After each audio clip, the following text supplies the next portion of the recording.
moom xam naa dañuy wax macha allah di jaajëfal suñu mbokk mi wax dëgg yàlla lu ñu indi si parcours bi wane ni tamit ne am na góor ñu baax ñoo xamante ne xëy na si wàllu jàngam alxuraan ñëpp def nañ si ay effort parce que sunu maam yi loolu lañ xamee boo demee si kii après da ngay dem fee bu ko defee si wàllu kàllaama yeeg affaire xam-xam bu si nekk loo si mën a acquérir rek nga daat koy jël bu ko defee dañuy jaajëfal sunu mbokk Souleymane mais balaa boobu ñu jëm sunu mbokk Seydou Mouhamadou Moustapha Samb parce que tamit bu ñu jëlee exemple bi si yonent bi sallallahu alayhi wa sallam mën nañoo wax ne bu ñu daan wax l'art de bien gérer la cité moom daf si doon intervenir lu bëree bari te jamono ji dañuy xool parfois si yenn réew yi dañuy yaakaar ni nitu diine yi yor aliwa wala jàng alxuraan wala tenir ay discours rek da see doy léegi damay laaj si wàllu woobu est-ce que ki ñu wax Seydou Mouhamadou Moustapha Sy am na loo xamante ni def na ko si wàllu politique su ko defee ñu dokk suñu mbokk Seydou Mouhamadou Moustapha Samb mu wax ñu exactement foofu yan méthode wala naka la góor gi def wala bu fekkee am na lan la def si wàllu politique lan la def bismillah. waaw dafay nekk question bu pertinente comme ni nga ko waxee ndax ñun ñëpp xam nañ ni mission bi nga xamante ni moom la Serigne Moustapha di véhiculer c'est la continuité de la mission prophétique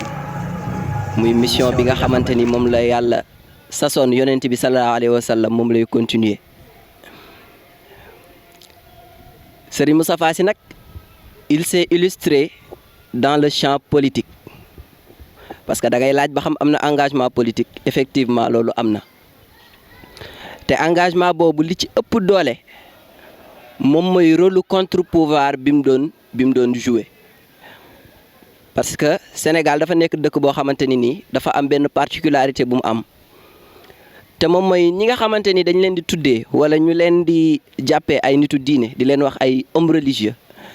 dañuy am mainmise wala ñenn ci ñoom dañuy am mainmise ci doxalinu ñi nga xamante ni dañu leen di woot ay hommes politiques gis nañ ko ci ki nga xamante ne moom suñu maam Cheikh Ahmed Tidiane Sy ànd bi mu àndoon ak le président Léopold Sédar Senghor ak le président Abdou Diouf Serigne Moustapha Sy aussi même rôle boobu la joué ak ñi nga xamante ni ñoom ñoo nekkoon au pouvoir dalee ko ci le président Abdou Diouf ba ci président Macky Sall en passant par le président Ablaye Wade donc mën nañ ni son engagement politique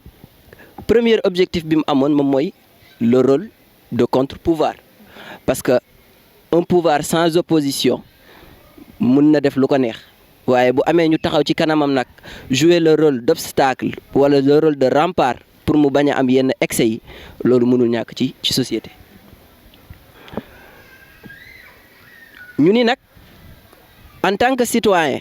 bokk ci ñi nga xamante ni dañoo xeexal seen dëkk ci façon bu nekk lépp lu ñu am rek def nañ ko ci xeex boobu noonu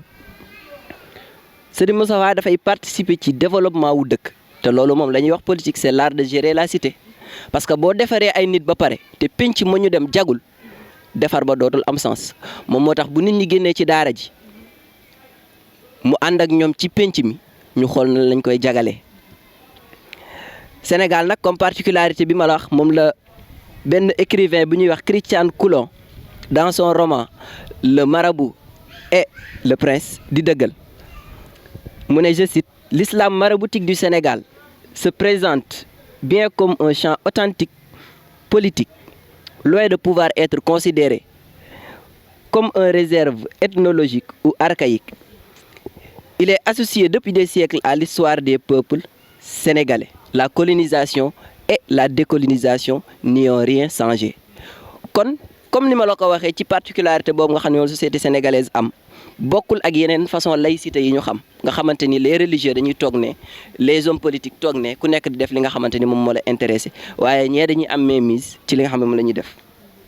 ci loolu ñu gis ci élection 1993 yi toujours dans son rôle de contre-pouvoir Serigne Moustapha Sy gis doxalin bi nga xam ne moom la président Abdou Diouf amoon ci wàllu gestion ak ci wàllu gouvernance mu xam ni lii dëppoowul ak avenir u Sénégal ak li nga xam ne moom la Sénégal soxla mu def benn génn le mu daal di génn le 13 février daal di def réaction pour wax ni kat daayiratul Moustarchidine wal Moustarchidaat dina ànd ak président Abdoulaye Wade ci élection yi nga xam ne moom la ñu jëm loolu nag moom moo jur une vague de chasse à l'homme envers Serigne Moustapha parce que dafa amoon ay notables yoo xamante ni nii ci kër gi dañu ni woon décision boobu noonu c'était pas la bonne ñu def seen ndaje ba décider ni dañuy ànd ak Abdou Diouf ci élection yooyu noonu fekk loolu li ko jiitu def nañ benn communiqué de presse ci benn journal bu ñuy tuddee La Marche du Continent mu nekk journal boo xam ne nag xëy na dañ ko instrumentaliser ñu bind ci Serigne Cheikh loo xamante ni lu doy waar la titré ko les magouilles de Cheikh Ahmed Tidiane Sy mu nekk benn problème de finance ci wàllu xaalis mu jur nag benn tollé bu mag ci réew mi ci loolu Serigne Moustapha daal di daw ànd ak le président Abdoulaye Wade ci même at bi ci la ñu gis ni ci la ñu assassiné le juge comment dirais-je le maître Babacar Seye ci même année boobu tamit le juge Kéba Mbaye démissionné kon da ngay gis ni ci at boobu bëri na yàqu-yàqu yoo xam ne ci wàllu politique am na te bu seetaan amoon rek lu bëri mën na yàqu ci biir Sénégal jóge fa nag le 23 octobre toujours dans son rôle de contre-pouvoir en 1993 mu def benn conférence à Thiès ci la doon évoquer les 3 crises la crise de compétence la crise de confiance et la crise d'autorité bi nga xamante ni ni les hommes politiques en font preuve dans leur gestion loolu nag moom moo waral ñu arrêté ko le 30 octobre 1993 à 5 heures du matin fajar mooy capantati ñu ñëw jël si ko ni ko li nga wax ça constitue un trouble à l'ordre public daal koy jël yóbbu daal ni dañ koy tëj waaye am na koo xamante ni mën nga koo tënk ci 4 murs waaye principe am ak mission am day continuer moom la ko journaliste bi laajoon ni ko yow ñi nga xamante ni ñoom ñooy Moustarchidine yi buñ la tëjee prison ñoom nan lañ doon doxalee seen mouvement mu ni ñooñu li ñu war a def xam nañ ko parce que préparation bala ci loolu journal yi yëpp titré ni Seydi Mouhamadul Moustapha Sy otage d'opinion parce que dafa def loo xamante ni ci jamono jooju kenn sañu ko woon muy taxaw dëggal boppam daal ni le pouvoir kat li ngeen di def du yoon il faut arrêter loolu moom moo tax ñu jàppoon ko biñ jugee foofu nag ci arrestation boobu lu bëri am na ci parce que bi ñu arrêté dañ ñu ko dafa war a comparaître devant la justice il a refusé de comparaître parce que nee na moom li mu jàpp mooy ils l'ont arrêté arbitrairement donc c'est à eux de le juger arbitrairement donc jàpp bu tegul fenn kon jugement bu tegul fenn moom moo ci war a am parce que moom même bu teewoon sax wax duñ déglu li muy wax donc bu toog ci cellule am bàyyi leen ñu def seen jugement ñu jugé ko par contumace tëj ko pour 1 an de prison daat koy amende 500 000 waaye 1 an ya tëdd ko matul parce que histoire ba am na lu ca rax loolu xëy na du fi xaj mu tëdd 313 jours daal di génn toujours bi mu nekkee en prison laataa muy génn am benn événement bu am moom la ñuy wax les événements du 16 février 1994 ñu bëri nag am luñ ciy wax ci ñi nga xamante ni ils sont malhonnêtes parce que am na lu bëri luñ ciy wax loo xam ne demeewul noonu parce que loolu sax yàlla dafa def mu fekk sëriñ bi en prison comme ni ma leen ko waxee parce que ku ñu jàpp le 30 octobre jugé la nga tëdd le 30 octobre tëdd 313 jours mënoo génn le 16 février donc événement boobu noonu mu ngi nekkoon à l'initiative du collectif des forces démocratiques après benn meeting bu ñu amoon seen yaram tàng ñu def manifestation yàlla dogal 6 policiers ñàkk ci seen bakkan bi ñu jugee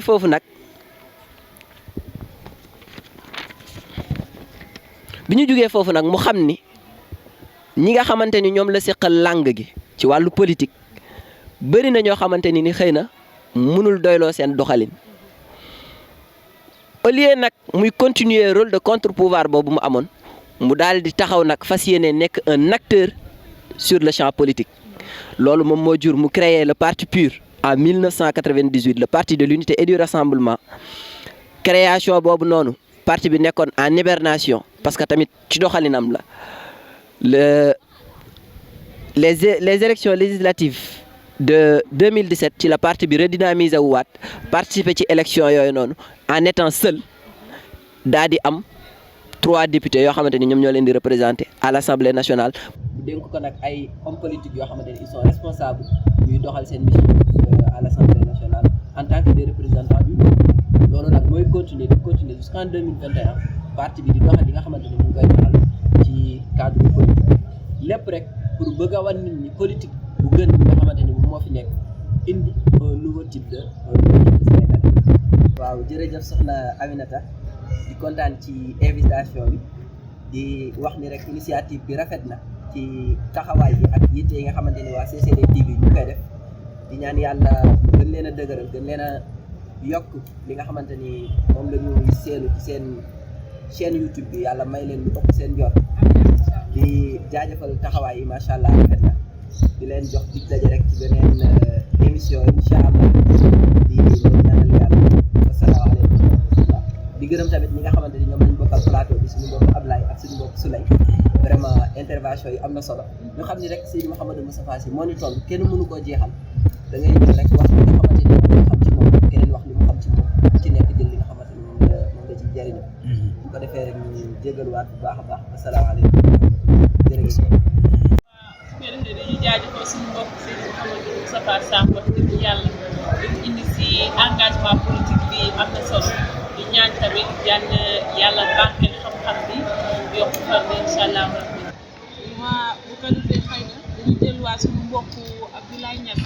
parce que bu ñu xoolee li nga xamante ne xëy na réalisation yi dafa xaw a large. waaw xam nga sànq xëy na ñëwoon na si conférence yi nga xamante ni sëriñ bi jot na ko def si wàllu année de la femme année de l'enfant mais dafa am yeneen yu nga xamante ne dama ko daan faral di dégg te gisaguma mu nga indi ko mooy si wàllu colloque yi ak si domaine social li nga xamante ni xëy na mën na ko réaliser bu ko defee si wàllu domaine boobu dañuy jox suñu bopp Abdoulaye Niass mu indiwaat ay leeral wala ay date par rapport ak yooyu nga xamante ni xëy na defaale na ko si wàllu réalisation di jëm li nga xamante ni mooy permettre si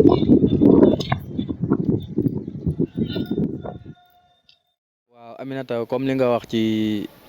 cadre colloque bi xam nga Serigne Cheikh Ahmed Tidiane Sy Al Maktoum dafa tagg Serigne Babacar Sy dafa ne Serigne Babacar Sy maanaam xolam dafa tabe moo tax xolam boobu mu tax mu tabe mooy dafa dal ci man ci sama tabe léegi loolu moo tax may laaj ana ban réew moo ko dul yónnee doomam léegi bi kàddu boobu noonu di daanu la ko sëñ Moustapha Sy def réalité moo tax mu organiser colloque international c'est du 4 au 9 février 1989 ci la ko organiser moo thème central bi nekkoon jeunesse musulmane d'un siècle à un autre donc loolu la ko organiser woon avec la participation de 32 pays donc bi ñu jugee foofu noonu mu organiser colloque colonie de vacances boobu noonu mi ngi ko tuddee woon fay mbuusu yóbbal comme ni ko mbokk yi doon laajee sànq fay mbuusu yóbbal bu ñu ko waxee mooy da ngay gis Aminata Diène mi nga xam ne day jóge ci Thiaroye Gare par exemple mu war a dem Gambie président localité bi nga xam ne moom moo nekk ci Diamaguène moom mooy woote foofu directement ci pour président localité boobu noonu ni ko Aminata Diène kat mi ngi ñëw bu daraam manqué bu ko defee moom bu demee foofu noonu daraam du manqué ñoo koy resal lépp mu def ay études am ba études am jeex mu dem ñibbiwaat donc loolu la ñu tuddee fay mbuusu yóbbal bi mu jugee ci boobu noonu mu ñëw ci année des maires boobu noonu mi ngi ko def en 1991 ci la ko organiser ak les portes ouvertes boobu noonu ci la waxaale mu ni dama xëy rek bett réer mu ginnaawu xel bëgg a sàcc alalam jël njortu kese kat gëlëmale ko xalaat mi doon garde kër xel man nee na ma njoñe fa réer yóbbu ko ci buur bu ñuy wax xam-xam mu jàngi fa ndax bu jàngul ayam yàq penc mi donc loolu noonu ci kàddu yooyu noonu foofu la ko doon waxee en 1992 mu organisé symposium bi maanaam da doon jàngale foofu noonu waxtaanu mag ñi ak mag ñi nga xam ne ñoo nekk ci biir Sénégal ak réalisation bi ñu def ci islam ku ci mel ne suñu maam Cheikh Ahmadou Bamba ku ci mel ne maam Limamou Laye ku ci mel ne suñu maam Serigne Babacar Sy ku ci mel ne suñu maam Cheikh Al Hadji Malick ba nii woon na foofu sax benn bayit bi nga xam ne si ni ba Cheikh Al Hadji Malick génnee àdduna bi benn naar ñëwee Thierno Ibn Babou ci Mauritanie bi mu ñëwee fekk nit ñi di jooyoo noonu ak bi Maodo génnee àdduna mu ne lan ngeen di jooy ñu ne ko Maodo moo génn àdduna mu ne loolu du wax parce que Babacar Sy moo ko incarné la in xalakan xaaj mu majjadu malikun wa saara dafinan innahu xayru waliki ndax xada taarikan man kaana fil majdi mislu wa ma maata maytun taarikan misla maliki donc loolu noonu dimension boobu noonu la doon jàngale ndaw ñi di leen orienté ba organiser waat beneen domaine boo xam ne si domaine social la. donc bu delloo ci niveau social bi nga xam ne si moom la organiser da ngay gis ni chaque tabaski julli tabaski wala korité da ngay gis don de social yi nga xam ne moom lay joxe ci niveau hôpitaux yi ci malades yi nga xam ne ñoo fa nekk wala ci domaine prisonniers yi nga xam ne ñoo nekk ci prison yi mu jox leen ay dons yoo xam ne si ni moom la ñu utiliser ci journée ci julli iid yi donc bu delloo ci zone de recasement yi aussi day da ngay xool day def maanaam reclassement yoo xam ne si ni lu mel na Peykuk ak Koutal ñaari dëkk yooyu noonu doon nañ fa def benn reclassement beneen bu delloo ci boo xoolee atmosphère bi day soxna benn énergie wala benn oxygène boo xam ne si nit ñi moom la ñu nooy mu organiser benn journée de reboisement boo xam ne si ni dañuy def ay samp ay garab ak nettoyer dëkk ba mu set donc bu delloo ci en 1997 ci la organiser université du Ramadan jusqu'à nos jours mi ngi koy doxal ak oustaz yi nga xam ne si ñoom lay jox thème yi ñu jàllale ci démarche yooyu noonu donc loolu moo dellu woon ci dimension culturelle bi ak dimension réalisation bi nga xam ne si moom la def ci daayira bi defe naa ne loolu moom moo dellu woon ci kàddu yi